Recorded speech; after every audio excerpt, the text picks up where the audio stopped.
Hi hello అండి అందరికీ. ఈరోజు ఎగ్ చపాతీ రోల్ ఎలా చేసుకోవాలో చూసేద్దాం. ముందుగా దీనికోసం ఉప్పు, కారం, masala, onion, green chilli, eggs అన్నీ కలిపి బీట్ చేసి పెట్టుకోవాలి. ఇష్టమైన వెజిటేబుల్స్ అన్నీ ఇలా స్లైసెస్‌గా కట్ చేసుకొని పెట్టుకోవాలి. చపాతీస్ ప్రిపేర్ చేసి పెట్టుకోవాలి.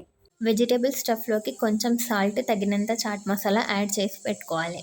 ప్యాన్‌కి పూర్తిగా ఆయిల్ అప్లై చేసిన తర్వాత బీట్ చేసి పెట్టుకున్న ఎగ్‌ని మొత్తం ఇలా ఈవెన్‌గా స్ప్రెడ్ చేయాలి. దాని మీద చపాతీని పెట్టి కొంచెం ప్రెస్ చేయండి. చుట్టూ ఆయిల్ వేసి కాసేపు లో ఫ్లేమ్లో పెట్టి వదిలేస్తే ఇలా ఈజీగా వచ్చేస్తుంది. తర్వాత టమోటా కెచప్ని రోల్ అంతా ఈవెన్గా స్ప్రెడ్ చేయండి. తర్వాత వెజిటేబుల్ స్టఫ్ని రోల్కి మధ్యలో ఇలా ఈవెన్గా స్ప్రెడ్ చేసుకోవాలి. మీకు నచ్చితే వెజిటేబుల్స్ అన్నిటినీ ముందుగా ఫ్రై కూడా చేసి పెట్టుకోవచ్చు. కాసేపు అలాగే లో ఫ్లేమ్లో పెట్టి వదిలేయండి. రోస్ట్ అవుతుంది. రోస్ట్ అవుతేనే టేస్ట్ బాగుంటుంది ఎగ్ రోల్ అనేది. వేడివేడిగా చపాతీ ఎగ్ రోల్ రెడీ. పిల్లలైనా పెద్దలైనా ఎవరైనా చాలా ఇష్టంగా తింటారు.